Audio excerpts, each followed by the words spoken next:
Tadepalli palace direction తోనే అంబేద్కర్ విగ్రహం ధ్వంసం జరిగిందంటూ మండిపడ్డారు పొలిట్ బ్యూరో సభ్యులు నక్క ఆనందబాబు. అంబేద్కర్ విగ్రహాన్ని ధ్వంసం చేసి శాంతి భద్రతకు విఘాతం కల్పించేలా కుట్రలకు పాల్పడిన వైసీపీని రాష్ట్రం నుంచి బాయ్కాట్ చేయాలని టీడీపీ పొలిట్ బ్యూరో సభ్యులు ఎమ్మెల్యే నక్క ఆనందబాబు డిమాండ్ చేశారు. రాష్ట్రంలో అల్లర్లు సృష్టించేందుకు తాడేపల్లి ప్యాలెస్ నుంచి వచ్చే పెద్దల డైరెక్షన్ తోనే వైసీపీ నేతలు ఇటువంటి చర్యలకు పాల్పడుతున్నారు. అంబేద్కర్ విగ్రహాన్ని ధ్వంసం చేసి ప్రభుత్వం మీద బురద జల్లడానికి ప్రయత్నించిన వైసీపీ నీచ సంస్కృతిని ప్రజా సంఘాలు కుల సంఘాలు ముక్త ఖండంతో ఖండించాలి. క్రూరత్వమే తప్ప మానవత్వం తెలియని నేతలు తాడేపల్లి ప్యాలెస్ లో ఉన్నారు. అంబేద్కర్ విగ్రహాన్ని నాశనం చేసి నరరూప రాక్షసులా వ్యవహరిస్తున్న వైసీపీ నేతలను సభ్య సమాజం నుంచి వెలివేయాలి. రాజ్యాంగం అన్నా ప్రజాస్వామ్యం అన్న లెక్క చేయని క్రూర స్వభావం ఉన్న జగన్ రెడ్డి రాష్ట్రంలో ఉండటానికి అర్హుడు కాదు. చిత్తూరు జిల్లా వెదురుకుప్పంలో అంబేద్కర్ విగ్రహంపై దాడి చేయడం దళితుల మనోభావాలపై దాడి చేయడమే. ఇది దళితులను అవమానించడమే. విగ్రహ ధ్వంసం కేసులో వైసీపీ నేతలు గోవిందయ్య ఇతరులు స్వయంగా పట్టుబడి జైలుకు వెళ్లిన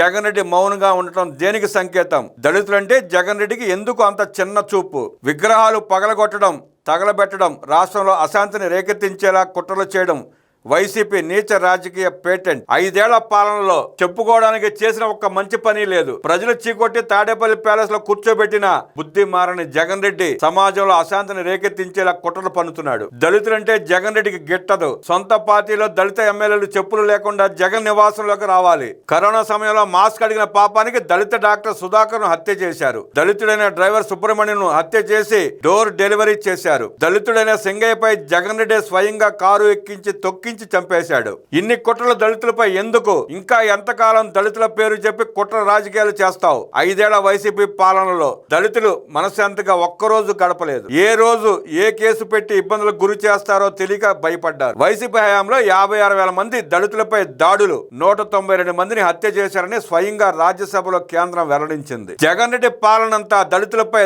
దాడులు, విధ్వంసాలే జరిగాయి. కూటమి ప్రభుత్వంలో ప్రశాంత వాతావరణంలో ప్రజలు జీవనం సాగిస్తుంటే అశాంతిని రేకెత్తించే విధంగా జగన్ రెడ్డి కుట్రలకు తెరలేపుతున్నాడు. ప్రజలు ఇది గమనించాలి. జగన్ రెడ్డి ఎన్ని కుట్రలు చేసినా, ఎన్ని విధ్వంసాలు చేయాలని ప్రయత్నించినా తిప్పి కొడతాం. ఇలాంటి దిగజారుడు రాజకీయాలు మానుకొని హుందా రాజకీయాలు చేయాలని జగన్ రెడ్డికి ఆనందబాబు హితవు పలికారు.